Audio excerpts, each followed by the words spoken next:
दोस्तों, कैसे हैं आप लोग। उम्मीद करता हूं कि बेहतर होंगे। और आइए अपन बात करते हैं। हिंदी का पेपर आ गया है, 5वां पेपर हुआ है मेंस 2020 का। और हिंदी का पेपर एक अच्छी बात ये रही कि जो सिलेबस डिफाइन किया गया है वहीं से आया है। जितना सिलेबस दिया हुआ है हमारे प्रोस्पेक्टस में, जो जितने टॉपिक्स दे रखे हैं उन्हीं टॉपिक्स को कवर किया है उन्होंने। तो ये एक अच्छी बात है। पीएससी ने शायद पहली बार ऐसा किया होगा कि अपने सिलेबस पर ही रही है, नहीं तो इधर उधर बहुत भटकती है। आइए देखते हैं अपन कि हमारा जो मेंस का पेपर है हिंदी का, उसमें कौन कौन से क्वेश्चंस हैं। दूसरी बात ये है कि जिन बच्चों ने पढ़ाई की है हिंदी की, वो जो पढ़ाया गया था वहीं से आया है। आपने इरा इंस्टीट्यूट के ऐप में अगर हिंदी की क्लास ज्वाइन की है तो वहीं से पेपर था, उससे बाहर एक भी क्वेश्चन नहीं था। ये दूसरी बात। चलिए आइए अगली बात करते हैं।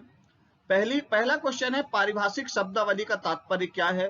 तो भैया सबसे पहले आप ये बताइए कि जो आप पारिभाषिक शब्दावली क्या होती है, इसका मतलब क्या है, क्यों इसका हम प्रयोग करते हैं। आराम से आप 3 मार्कर के अंदर लिख पाएंगे। अगली बात करते हैं अपन उपमा अलंकार की। देखिए अलंकार टॉपिक में है और उपमा अलंकार उन्होंने स्पेसिफिक मेंशन कर रखा है, तो आपको उपमा अलंकार बनना चाहिए। इसके जितने ज्यादा उदाहरण आप आगे पढ़ पाए उनको पढ़िएगा। अगली बात करते हैं, संस्कृत आचार्य दंडी की अलंकार संबंधी परिभाषा को स्पष्ट करना है। जिन बच्चों ने पढ़ा है उनको पता है कि एकदम दंडी के अनुसार अपन ने परिभाषा लिखवाई है। अगली बात करते हैं, तद्भव शब्द किसे कहते हैं, ये भी आप लोगों को पता होना चाहिए, तत्सम तद्भव। अगली बात क्या है, बहुब्रीहि समास किसे कहते हैं। सीधा सीधा पूछ रहा है, एक भी घुमा भी नहीं रहा है। समास आपके अंदर अलग से टॉपिक में उन्होंने दे रखा है।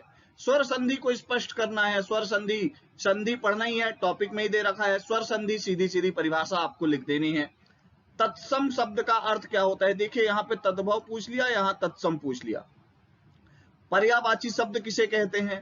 ये हो गए टोटल 9 क्वेश्चन। अब अगली बात, आपको एक बात ये ध्यान रखनी है, अगर आप आगे तैयारी कर रहे हैं तो इस बार तो सीधा सीधा पूछ लिया, अगली बार थोड़ा बहुत इधर उधर वो डाइवर्ट हो सकता है। यहाँ पे कोई तत्सम शब्द दे देता, बोलते इसका तद्भव लिखो। तद्भव कोई शब्द दे देता, बोलता है इसका तत्सम लिखो। ऐसा भी कर सकता है पीएससी। तो आपको तत्सम तद्भव याद होने चाहिए। आइए अगली बात करते हैं, विराम चिन्ह से क्या तात्पर्य है। विराम चिन्ह तो पूरा टॉपिक में ही है। देखिए घुमा फिरा के एक दूसरी जगह से दूसरी जगह चीजें पूछता चला जाएगा, क्योंकि टॉपिक लिमिटेड है। संधि का अर्थ क्या है, इसके प्रकार कौन कौन से हैं, ये पूछ लिया। देखिए वहां स्वर संधि पूछा था, यहाँ संधि का अर्थ पूछ लिया।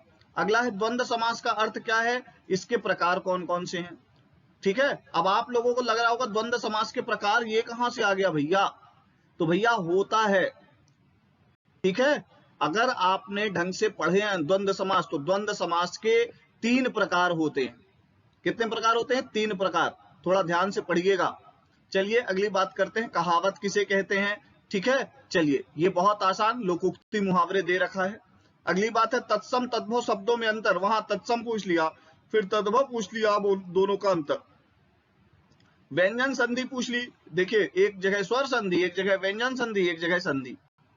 अगली बात है, पल्लवन का अभिप्राय क्या है। तो भैया आप लोगों को बहुत अच्छे से पल्लवन की यहाँ परिभाषा लिखनी थी। संक्षेपण का तात्पर्य संक्षेपित करना, तो आपको उसकी परिभाषा लिखनी थी। समास किसे कहते हैं, देखिए वहां बहुब्रीहि समास पूछा था, द्वंद्व समास पूछा था, पूछ लिया समास किसे कहते हैं। अगला क्या है, पल्लवन लेखन की समास से सामान्य विशेषताओं का उल्लेख करना है अपने को। तो पल्लवन लेखन आप लोगों से बनता ही होगा, नहीं बनता तो ईरा इंस्टीट्यूट ज्वाइन करिए, ऐप डाउनलोड करिए। अगली बात करते हैं, कर्मधाराय समास का तात्पर्य क्या है। रूपक अलंकार का तात्पर्य क्या है। देखिए अलंकार है, रूपक सीधा सीधा पूछ लिया है। विलोम शब्द किसे कहते हैं, उदाहरण के साथ बताना है। सो उदाहरण का मतलब होता है उदाहरण सहित। मुहावरे का तात्पर्य क्या है, देखिए लोकोक्ति यहाँ पूछ लिया, कहावत, और यहाँ मुहावरे पूछ लिया। मुहावरे और लोकोक्ति में अंतर पूछ लिया। प्रमुख 8 विराम चिन्हों का उल्लेख करना है अपने को। देखिए 8 विराम चिन्ह, यहाँ पे ऊपर भी कहीं पे विराम चिन्ह का तात्पर्य क्या है ऊपर पूछा था, यहाँ नीचे पूछ लिया। 8 विराम चिन्हों के बारे में बताना है। टोटल लगभग देखिए मान्यता प्राप्त तो 13 है विराम चिन्ह, पर बेसिकली हम 20 विराम चिन्ह पढ़ते हैं। आइए अगली बात करते हैं। अब क्या है, यहाँ पे शब्द अलंकार के बारे में पूछेगा, तो शब्द अलंकार के 5 क्वेश्चन। वर्णों अथवा व्यंजनों की समान पुनरावृत्ति जहां होती है वो कौन सा अलंकार है। अब भैया वर्ण अनुप्रास अलंकार सीधा पूछना चाह रहा, परिभाषा दे दिया। लाटा अनुप्रास, अनुप्रास अलंकार का एक उदाहरण है। अभी किस प्रदेश से संबंधित माना जाता है, ये तो देखिए आपको ढूंढना पड़ेगा, शायद गूगल को भी नहीं पता। अगली बात करते हैं, तो पर बारो उर्वशी सुनु राधिके सुजान, तू मोहन की उर्वशी है उर्वशी समान। इस पंक्ति में कौन सा अलंकार है? अब देखिए, शब्द की आवृत्ति बार बार हो रही है और हर जगह अर्थ उर्वशी का अलग अलग निकलेगा। अब उर्वशी रोतेला से मतलब मत निकालना यहाँ पे, है ना, ठीक है। तो अब आप बता सकते हैं आसानी से कि कौन सा अलंकार है। अगली बात का है, जहां पर ऐसे शब्दों का प्रयोग हो जिनमें से एक से अधिक अर्थ निकले, वहां कौन सा अलंकार है? ऊपर उदाहरण पूछ रहा है, नीचे वही परिभाषा पूछ रहा है ना। अब देखिए, अनुप्रास अलंकार के कितने भेद हैं? यहाँ पे अनुप्रास अलंकार पूछ लिया, नीचे भेद पूछ लिया। आइए अगली बात करते हैं, अर्थालंकार की बात करते हैं। तो उपमा या किस प्रकार का अलंकार है ये बताना है। पीतर पात सरिस मन डोला, इस पंक्ति में प्रयुक्त शब्द डोलना में उपमा का कौन सा अंग है ये आपको बताना है ना। अगली बात ये है, उपमा भैया काहे से तुलना की गई है ना, ये बताना है आपको, ठीक है। अगली क्या है, बीती बिवारी जागरी, अंबर पनघट में डूबो रही तारा घट ऊषा नगरी। ये तो अपने द्वारा कराए गए उदाहरणों में से ही है, जो अपन ने उदाहरण कराए हैं वही उदाहरण पूछे जा रहे हैं, उसके अलावा दूसरे प्रश्न नहीं है, ये भी अच्छी बात है, ठीक है। और क्या है, इस पंक्ति में रूपक का कौन सा भेद है ये पूछ रहा है, बहुत आसानी से आप बता दोगे। उत्प्रेक्षा के प्रधान भेद कितने हैं ये आपको बताना है।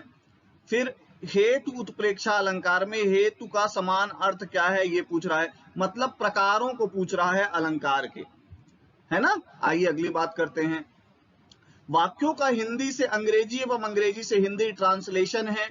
आप लोगों को पता है ट्रांसलेशन एक एक लाइन का आता है। वहां एक ऐसी महिला रहती है जिसकी उम्र का तुम अंदाजा नहीं लगा सकते, अब इसका इंग्लिश में ट्रांसलेट कर दीजिए। अपनी पत्नी के जन्मदिन पर मैंने उसे एक फर कोट गिफ्ट किया जिसे पाकर वह फूली ना समाई। अरे भगवान, अब इसका ट्रांसलेट, अब वो फूली ना समाई का ट्रांसलेशन मत ढूंढने लगना, है ना, ग्लैड ग्लैड जैसे वर्ड लिख देना, ठीक है। खैर ढूंढिए, इस तंग गली में तेजी से गाड़ी चलाना ठीक नहीं है, ये भी अच्छा है ना।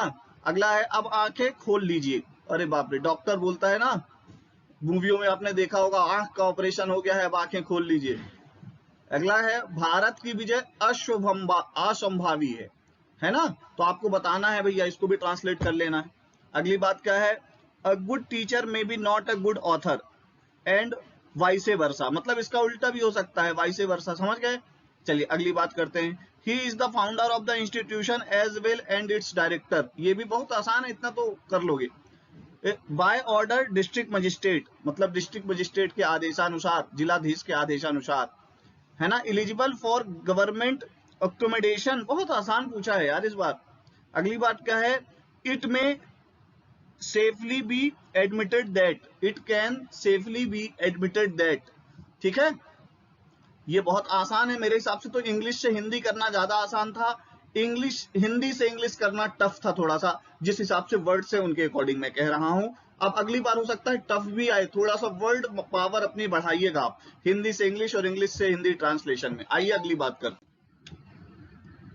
अब अगला क्या है, भाई बहन में किस समास का उदाहरण है, कोई भी बता देगा। चंद्रमुख में कौन सा समास है ये भी आप बता देंगे। कल्पांत शब्द की स्वर संधि लिखिए, कल्पांत शब्द की संधि लिखना है। निसंदेह का संधि विच्छेद करना है। हस्तिदंत का संधि विच्छेद करिए। दाल भात में किस प्रकार चिन्ह का प्रयोग हुआ है, विराम चिन्ह में कौन सा है भैया, योजक लग रहा है, सबको दिख रहा है। मेरी भावना हरो, फिर यहाँ पे फिल इन द ब्लैंक्स है, फुल स्टॉप है। श्याम हरित दुति होए, वाक्य में प्रयुक्त चिन्ह कौन सा है, तो भैया यहाँ पे लोप चिन्ह भी है, पूर्ण विराम भी है।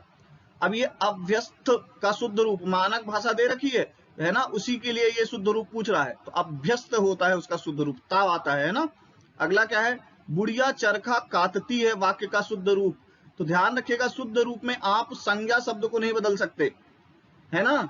आप किसको बदल सकते हो, क्रिया को बदल सकते हो, ये भी ध्यान रख रहे हैं आपको, ठीक है। तो ध्यान रखिएगा, काटती की जगह चलाती है हो जाएगा। निम्नलिखित वाक्यों में सही चिन्हों का प्रयोग कर दोबारा लिखना है भैया। भारत ने सहायता की, बांग्लादेश आजाद हुआ, दोनों देश गहरे मित्र बन गए। अब इसमें देखिए ये तो नहीं बनेगा, ये जो उद्धरण चिन्ह है उद्धरण चिन्ह तो नहीं होना चाहिए। आइए अगली बात करते हैं, अभिरक्षा का शाब्दिक अर्थ। ध्यान रखिएगा, अगली बात अपन कर रहे हैं, अभिरक्षा का शाब्दिक अर्थ भैया लिखना है आपको अंग्रेजी में। पारिभाषिक शब्दावलियां याद करने के लिए जो होता है, कस्टडी की बात हो रही है। स्टेट्समैन का शाब्दिक शब्द हिंदी में अपन क्या कहेंगे वो लिखना है। आधा तीर आधा बटेर लोकोक्ति मुहावरे में से पूछ लिया है। पहले अकेले 10 नंबर की आती थी लोकोक्ति मुहावरे, पर फिर भी अब हमको याद करना है, अपनी वर्ड पावर को अच्छा करना है। अगला है कृतज्ञ का विलोम लिखना है, कृधन्य लिख दो। जिसमें 4 पद हैं, ठीक है, चतुष्पद, ये पूछ लिया है। वत्स का तद्भव रूप बताइए। अमृत के 3 अर्थ, 3 पर्यायवाची बताना है आपको। एंडोर्समेंट, पृष्ठांकन, देखिए आप लोग जब पत्र पढ़ते हैं तो पत्र में पृष्ठांकन पढ़ते हैं, तो आपको यह ध्यान रखना है कि पृष्ठांकन आपसे पूछ रहा है। मैं आपको सिर्फ ये बता रहा हूं कि जो आप वो 10 प्रकार पढ़ते हो ना पत्र का, शासकीय पत्र, अर्धशासकीय पत्र, परिपत्र, इनके इंग्लिश वर्ड भी देख लिया करिए कि परिपत्र को सर्कुलर बोलते हैं, है ना, पृष्ठांकन को एंडोर्समेंट बोलते हैं, वो देख लिया करिए, एक ना एक पूछ लेता है। विपणन का शाब्दिक शब्द अंग्रेजी के लिए भैया मार्केटिंग, है ना। इम्पोस्ट का शाब्दिक अर्थ देख लीजिए क्या होता है। अगली बात करते हैं, गद्यांश दिया हुआ है, पॉज करके आराम से आप पढ़ लीजिए गद्यांश को, और ये आप यहाँ पे देख लीजिए क्वेश्चंस आसान है, कोई ऐसे कठिन क्वेश्चंस नहीं है। आइए अगली बात करते हैं। ये दूसरा गद्यांश है, आप आसानी से इसको कर सकते हैं, मेरे हिसाब से कोई दिक्कत नहीं होगी। अगली बात क्या है, रेखांकित अथवा दी गई पंक्ति का पल्लवन अथवा भाव पल्लवन करना है, ठीक है, और उसको स्पष्ट लेख उत्तर के प्रारंभ में अनिवार्यतः करें कि कौन से वाले को आप क्या कर रहे हैं। ध्यान रखिएगा, आपसे ये पूछ रहा है कि जो अंडरलाइन वर्ड है उनको क्या करना है, उसका भाव पल्लवन करना है और मेंशन करना है। तो मेंशन करना वर्ड जरूर ध्यान रखिएगा जब कभी भी आप आंसर लिखें, कौन सा वाला आंसर आप लिख रहे हैं, ठीक है। प्रतिभा श्रम और अभ्यास के तटों में बदकर बहती है। प्रतिभा और श्रम का अभ्यास का संबंध, प्रतिभा बुद्धि है, कला विज्ञान का कारण, मूल्यों की स्थापना आदि करना है, ठीक है। अथवा नर और नारी जन्मते हैं और मरते हैं किंतु राष्ट्र सदैव अमर रहता है, ठीक है। ये बहुत अच्छा स्टेटमेंट है, ये भी आपको बनना चाहिए।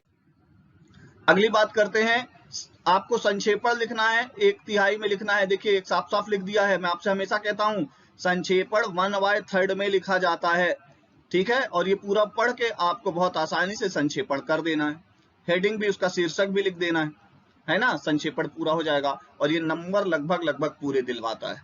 ऑन एन एवरेज आज का पेपर देख के एक बात लग रही है कि देखिए मैं बहुत ज्यादा नंबर की उम्मीद नहीं करता, पर आप ये मान के चलिए कि 140 के आसपास यहाँ पे आपके नंबर होने चाहिए। इस प्रकार का पेपर था।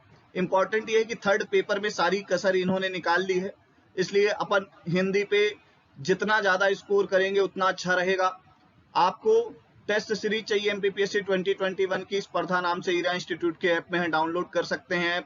करंट अफेयर स्पोर्ट्स की क्लासेस चल रही हैं, आप चाहें तो वो भी डाउनलोड कर सकते हैं, उससे भी जुड़ सकते हैं ऐप डाउनलोड करके। और बहुत सारे जो मेरे लेक्चर्स हैं यूट्यूब में, उनकी पीडीएफ भी आपको वहां फ्री में मिल जाएगी, तो आप हमारे लेक्चर को ज्वाइन कर सकते हैं। ईरा इंस्टीट्यूट का ऐप डाउनलोड कर लीजिए, हमारे साथ बने रहिए। Thank you very much.